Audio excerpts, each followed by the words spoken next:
Hey everyone, and welcome back to At the Table, the show that asks you to pull out your chairs and take out your TTRPG books and join us at the table. Today we're gonna be doing a nice little build with you all. Super excited! This build will be showing up in Edge of Legends. So get on your thinking hats. Let's do something really fun.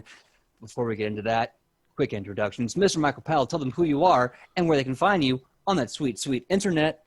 Well, as PJ said, I am Michael Pow, and you can find me all over the internet on my social media, which is at Mr. Kapow. That's MrKapao.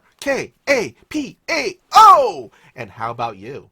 My name is PJ McGaw. You can find me all over the internet at pj.mcgaw, Facebook, Instagram, TikTok, and Twitter. Come find me.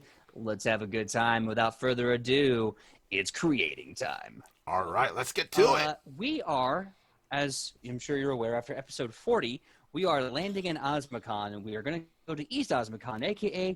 the Godlands, or Godlands, depending on where you come from. Now, inside the Godlands is giant, thick, dense forest, jungle, and super fauna, god fauna, megafauna, whatever you want to call it, crazy large monsters. Now, last time when we did a build, we built a massive-sized hairy crab for them to fight. We had the mechanics and everything else, as well as we kind of built the beginning of a really cool trap that I think we're going to like, the alluring kind of plant. But now, what we want to build is an indigenous group of people living in the forest, living with these massive animals that are not the normal humans of Ahzmakahn. Definitely, these are a special, different kind of group of people who have been allowed by the god animals themselves to live here amongst them. Mm-hmm. So, now the fun question is, what are their ancestry? What are some cultural attaches? Let's have some fun. We have 30 minutes and see what we can crack out real fast. I believe last time one of the things we discussed is kind of basing them off kind of like the mask-wearing race from Majora's Mask, the Zelda game. Yes, I do remember we mentioned a little bit of like people that wear masks. I think that there's definitely some way to do that if we want to. Sleepy Jester 34 recommends lycanthrope druids. That could be interesting. Roop Psyche is suggesting descendants of the great crab, greater than the hairy crab. That I'm at. Those aren't his words. We haven't really done too much with this, but what if they have they're Fey touched? Fey touched. I kind of like the potential for that, because right now the only real Fey touched place we've seen so far has been the town of Mollymoss. Yeah. Could be that maybe some of the inhabitants of this jungle are Fey touched as well. Maybe. What do the chat think about this? Let's build this together. Yeah, I'm gonna drop this in right now. Fey leshies. Fey leshies. Fey leshies. Okay, interesting. I don't know, because I'm trying to think. The leshies are primary ancestry, and so are all the other Fey ancestry, right? They're all primary ancestries. Because otherwise, mixing them could be really cool. Yeah. Reap Psyche posted crabanthropes. So now I'm imagining, what do you call this? From the other TTRPG game, Kurotoras? The frog people? There's a handful. You got the bullywugs, the grugs. Not the grugs. Oh god, they're the ones who, if they believe in their god hard enough, they actually become gods. Oh yeah. They're not frogs. They're fish people. Yes, they're part of the denizens of the deep. They're based off Dagon from the Lovecraft lore. Yeah, they're related to the aboleths. Which is why they can do that. If they believe in something so strongly, their belief gives it life. Reap Psyche, Kurotoa. Kuatoa. Yeah. So some crab Kuatoas. Some crab Kuatoas. Reap Psyche said the combination of leshies and Fey is fleshies. I don't like it. I don't like it either. Okay, well, let's do this. How about Crab Fey? Crab Fey is interesting. How about this? Let's create something universal. That way every idea is applicable, right? What if we create a type of Fey? Because I like that as a start. A type of Fey that basically takes on a I don't want to say hybrid form because that's what shifters and everything else is, but it's like similar to that. And you could have different tribes, right? And these tribes are affected by the animals around them. So like everyone was saying with the crab people, if they were near the ocean line and there's a bunch of crabs, these Fey people would be bound to the crab people and could take on crab-like traits. Similar to the lycanthropy, right? Like, let's say there's a tribe of these Fey people that are near the wolves, and now they have wolf-like traits. And then you get to different tribes, different cultural things. Am I thinking too big? Yeah. I don't know. I think you're. I kind of want to say you're thinking too big. I'm just gonna let you know we could go there, but are you, PJ, you ready for all that work? Of course. Besides, I only have to show you so much of the world. I can fill in the rest later. Cheating 101. But I do like the idea of like, oh god, if somehow we could combine the Kuatoa with crab. So instead of them being fish, they're fey crabs, fey crab people. Fey crab people. Well, see, that's just it, because I think the Fey crab is kind of a really cool idea, but I want to see that expanded upon to having different versions of that. Like, basically, what it is, I want a core, and I want to build around that core. And I think the Fey crab is a really good layer. I just had an idea for their society or culture. They make their home around. They actually make artificial reefs as that's their home. Artificial reefs by the shore. I love that as like a tribal, not a tribal, but a cultural thing. Reap Psyche put something in the chat, and I want to do this, not for this topic of conversation because it doesn't apply, but down the road, we need to do what Reap Psyche just said here and flesh out half-mimic people. Now, granted, half mimics are basically transformers, but that's freaking cool. Wouldn't that also just be flesh warps? We could just do a specialized flesh warp heritage. Flesh warp heritage. We're basically making a heritage for the flesh warps. No, but see, here's the difference, right? So the flesh warps, they basically just kind of It's Jeremy. They have a mutation about their body. They're still humanoid. They just have something that's uncommon about their physiology. This would be people, human beings, that could transform to look like everyday objects and hide in that disguise. I was just gonna say that it's basically Jeremy. We're fine tuning Jeremy. No. That's the abomination. Jeremy is a flesh warp. That's pretty much given. But this would be like, what if Jeremy could transform into an actual chair, not a mushy chair with eyeballs, an actual chair. I kind of want a mushy chair with eyeballs. That worries me on a deep level. Okay, so back on topic. I'm going to bookmark the idea of half mimics because I think that's a great idea, and I'm already starting to kind of like percolate on that. But yeah, let's work on this crab fae people. Yeah. So let's see. Fey touched with fetchling ancestry. Ooh, that could be interesting. That could be another video we could do. Reap Psyche saying we're making Odo from Deep Space Nine. Absolutely, yeah. Odo from Deep Space Nine. So let's go back to the Fey people living in the Godlands. So I like the idea of there is a simple core, and from the core spouts off like something else. So like the idea is that they are Fey touched, and then there's like the crab Fey, the wolf Fey, the lion Fey, all these different. Reap Psyche says, I like the Fey Leshies. You know, Michael, that could be a really cool marriage. That could be the thing. These could be seed people. Hear me out. They're seeds. They're Fey seed people. Not the seeds of life that almost killed the world, but actual like people that function like seeds. I mean, and as they grow, right, they take on the nurturing of their environment.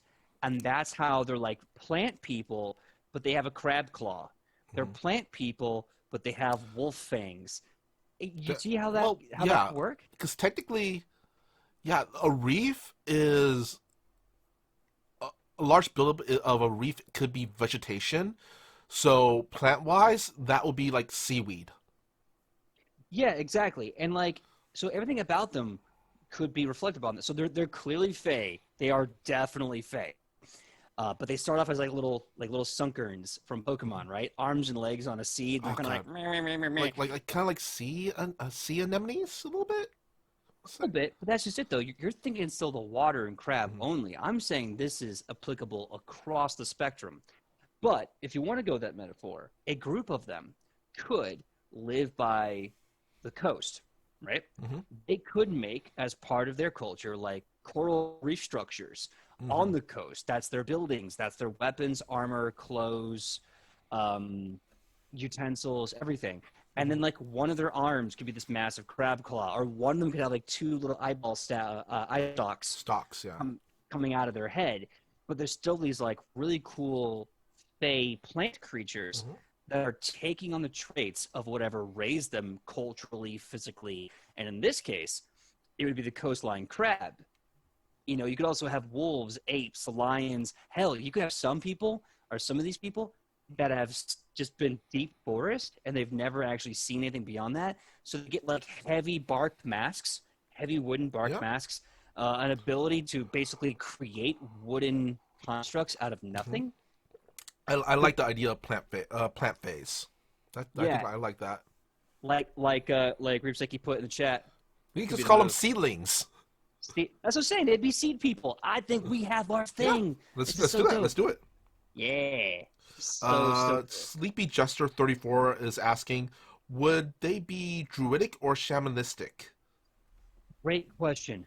Um, I think rule wise, just mechanics, we only have the druid. We don't have the shaman class yet, so we would have to lean towards druidic at the moment. If you just want to go as rules as written. Yeah, the shaman hasn't been released yet. Knowing what I know of shaman from Pathfinder 1, and it's a headache because it's a combination of an oracle and a witch, and it's just a nightmare of keeping track all the different this spell is in this, but that spell's in that. Ugh. Anyway, Yeah. the shaman is more about like the spirit of anima, like Mm-hmm. of living animals, well, dead I as kind of well. want to say it's kind of almost summoner like, which we have seen in the playtests. You might be able to kind of say that. It's really more about communing with Mm-hmm. an otherworldly spirit, and that spirit may have an idea or a cause. Druids are more about connecting with the living nature, right? Mm-hmm. Or in some cases, decay and dying nature. Mm-hmm.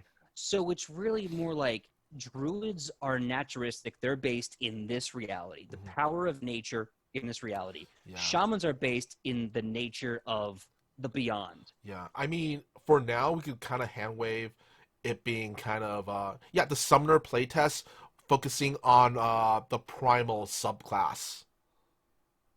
Yeah, I think. Let's see here. Because remember, I they have think what is it? Draconic, construct, angelic, uh, phantom, and a primal subclass. yes, the primal subclass, if I recall, for their summon Mm-hmm. was effectively speaking a bestial creature. Yeah.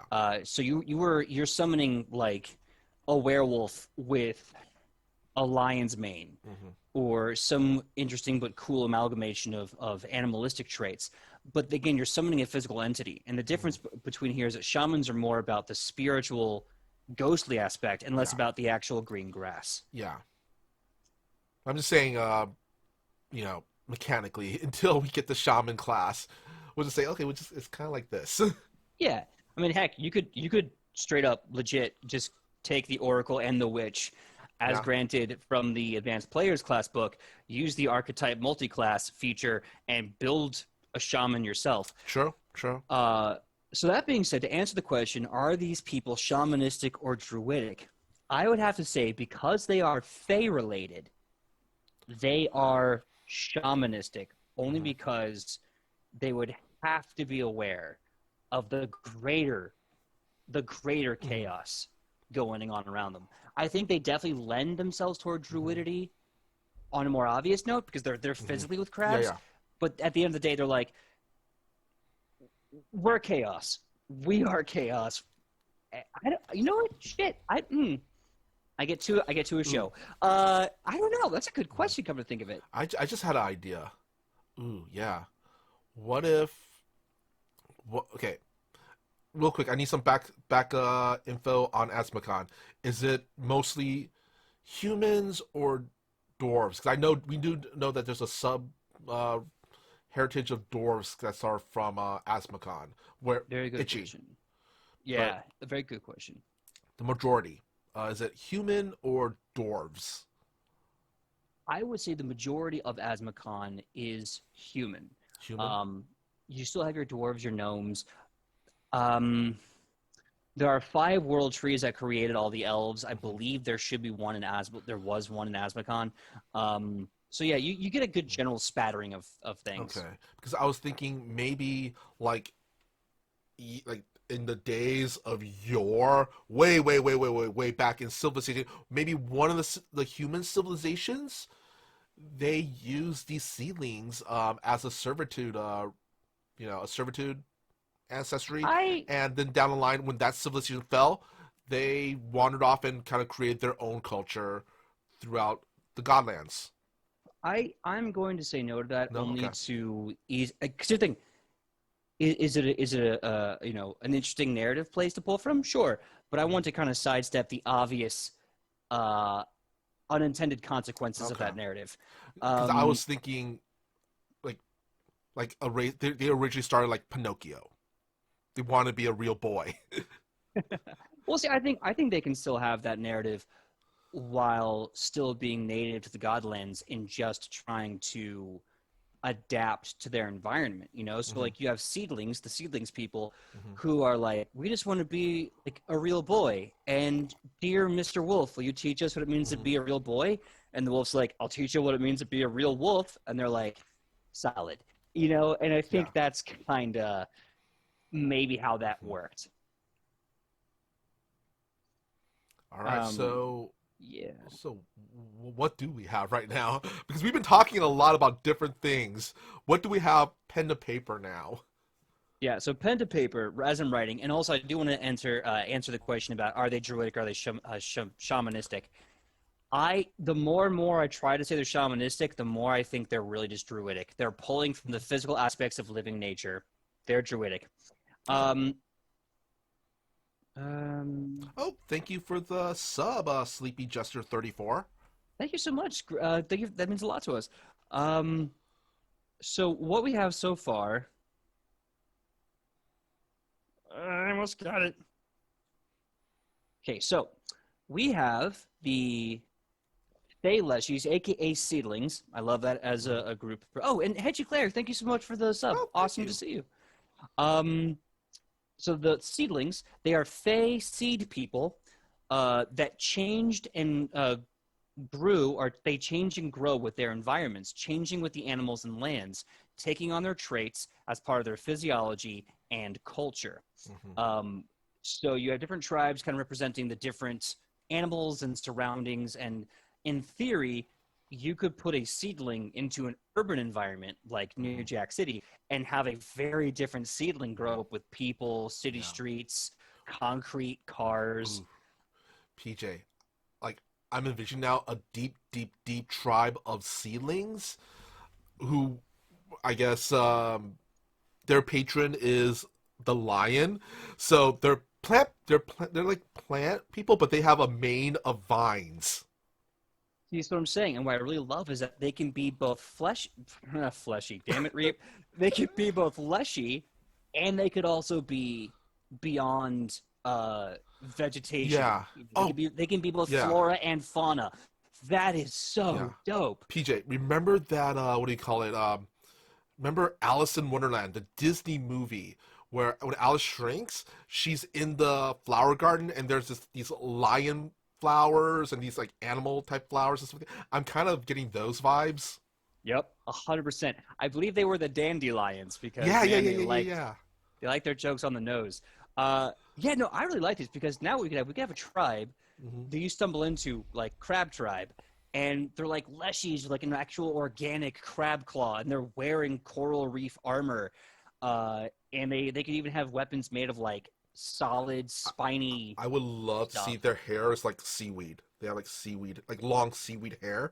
So when they're Hmm. in the water, the seaweed hair is like kind of all up and kind of waving back and forth. But when they get out of the water, it just sweeps back. Yeah. And like mechanically speaking, you could easily make it so it's a terrain thing. So it's like, Hmm. okay, these leshies grew up near the coast. Here's some general things they could get from the water animals around, and here's some general things they could get from like the watery coast. These are some Hmm. special powers: swim speed, breathing in water, grip claw, or shark bite. You know, oh, that could work so good. Yeah, yeah. So they're a marriage of plant and animal. Yeah. And Sleepy Jester's asking defense mechanisms while they're seedlings. That's a great question. Before they basically flourished into their tribe, I would imagine it's just basic. They have legs, feet, legs and hands, and faces. They need food. They're still a carbon-based creature. They have to eat and breathe and Hmm. sleep. And I honestly believe the only defense mechanisms they would have is the dependency of the tribe around them and the Hmm. sanctity of their environment. Because remember, Yeah. these people are all about reflecting their environments. If they Hmm. don't get to live, they Yeah. don't get to grow up. Yeah. And I do want to see their animalistic side, like how they eat and all that stuff, is reflected. So if they're a crab, crabs are by nature scavengers. Hmm. So Yeah, yeah, they would yeah, scavenge their food. yeah, absolutely. Sleepy Jester continues to say, so strength in numbers then. Yeah, I mean, think about it. Anything in society, anything in a primitive or primeval society is strength in numbers and sanctity of community. If you are removed and isolated, you have a greater chance of survival because you have less threats. Hmm. So you really want to have these pockets until they can grow up enough to actually have a thriving community, Yeah. and then maybe start growing from there. Yeah. So yeah, I'm down for that. So are we creating them? Oh, now I'm wondering, are we playing them as a playable race, or are we just doing their organization now? Well, I think because their organization would differ tribe to tribe, I kind of see this more as we in the chat and we as at the table are creating an ancestry, a playable ancestry. Okay. If any of you watched the Night Witches of New Jack City, I kind of hinted, and I probably won't be able to actually put pen to paper and create this as materials for you guys to play with at home until we release our Patreon. When Hmm. we release our Patreon, um, but I've also invented the half goblin ancestry called the Gremlin. Hmm. Um, I think there's already a Gremlin, but I want to make Yeah. a new one. So now I want to ask. So their base ancestry would be Leshy, right? Well, that's a good question. Because if it is, then these are a heritage of that ancestry. And that's a good question. I No, I'm No. gonna say they're a Okay. primary ancestry, and the reason for that is if they were a versatile heritage, they'd have to be applied to other ancestries, and it kind of loses, I think, something in translation there. Okay. So I kind of like the idea of this is a primary heritage, the fey veggies, Hmm. the seedlings, but you could be an All right. Asimar seedling. All right, then we're gonna be going to mechanics, I believe now, or do you want to save that for our next episode? Oof, the mechanics of seedlings. Let's say that for another day, because I think Okay. at that point we're going to be working on boosts and feats, and Yeah, hit that's a lot. points, abilities, etc. Yeah, but I think just as far as like working on the culture of it, working on kind of what we created, um, I think we have a really good basis. All Does right, anyone else have any other like cultural ideas or concepts for this? I'm good for now. Okay, I am coming up with the idea of like before so that time period they go from seed to a baby seedling to an actual seedling that's taking on its environment. I want to call that time sprouting. Okay. So they're sprouting into whatever their environment Hmm. is giving them, and that's why you have some variety. Like no one should be the same. All right. We have Sleepy Jester 34 posted weekly sacrifices to patrons. So We see them as their culture is built around sacrifice. Hmm, that is a good question.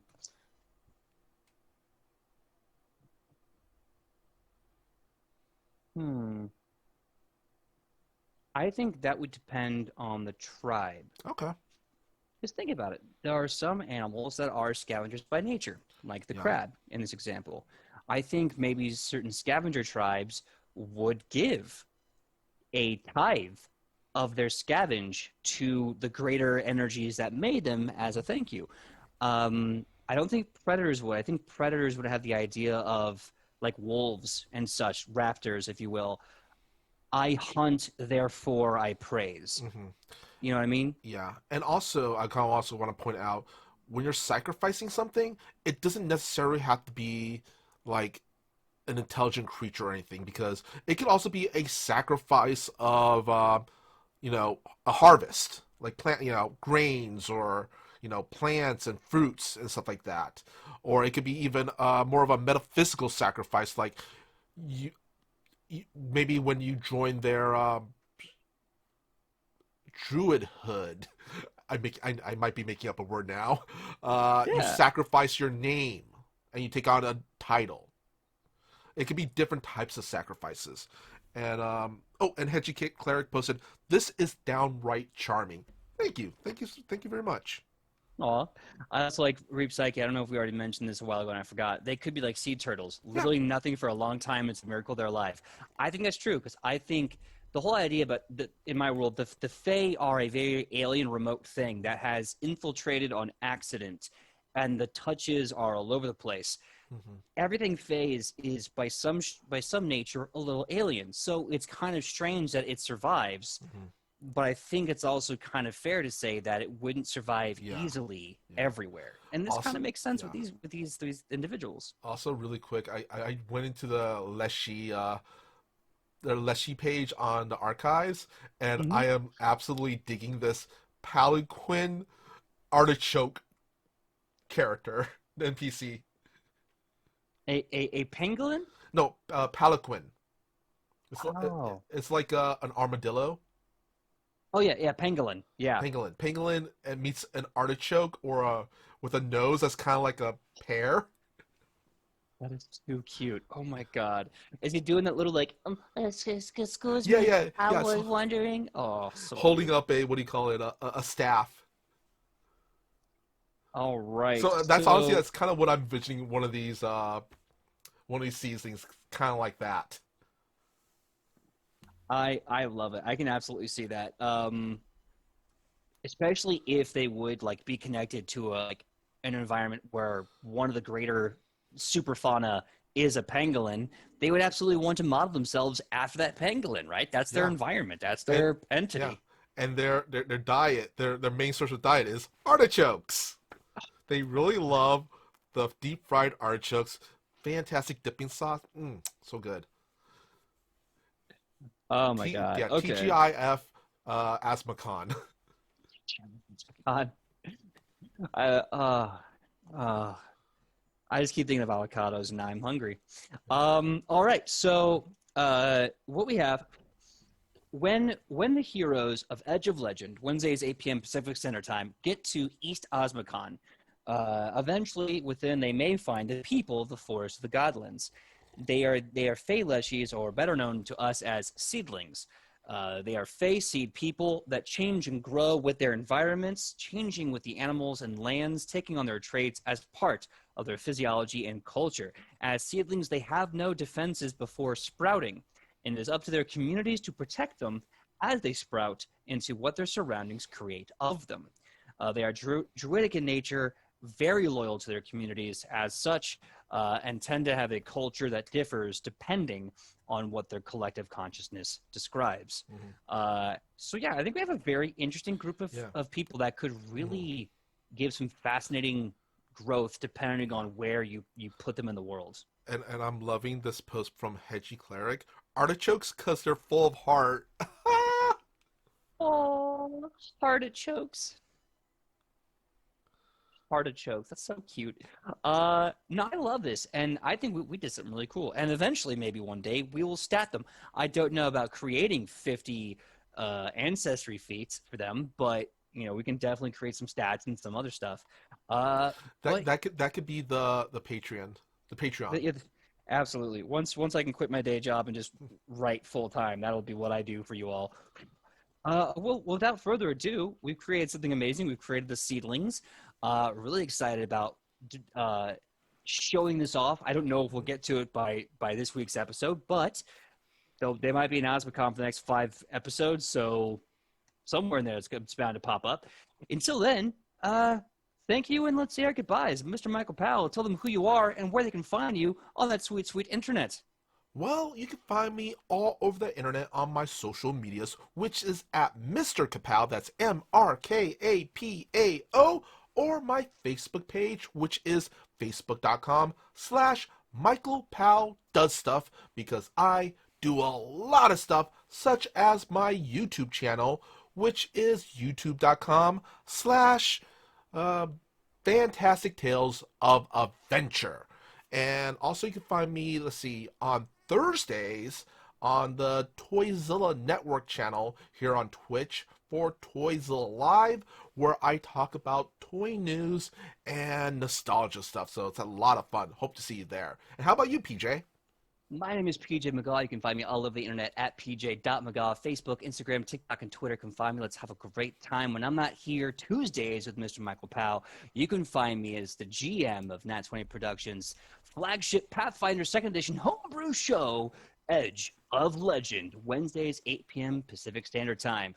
Also, this Saturday, you can find me on twitch.tv/GildingLight as we gear up for episode 4, I believe, of Poison Tulips, an all-barred campaign where we try to get the hot goss and the dirty scoop for our tabloid newspaper. And last bit of stuff, next Sunday, May 9th, we are having Jasper's Game Day. I've been honored. I've been invited to GM for them. It's a wonderful charity for suicide awareness and prevention.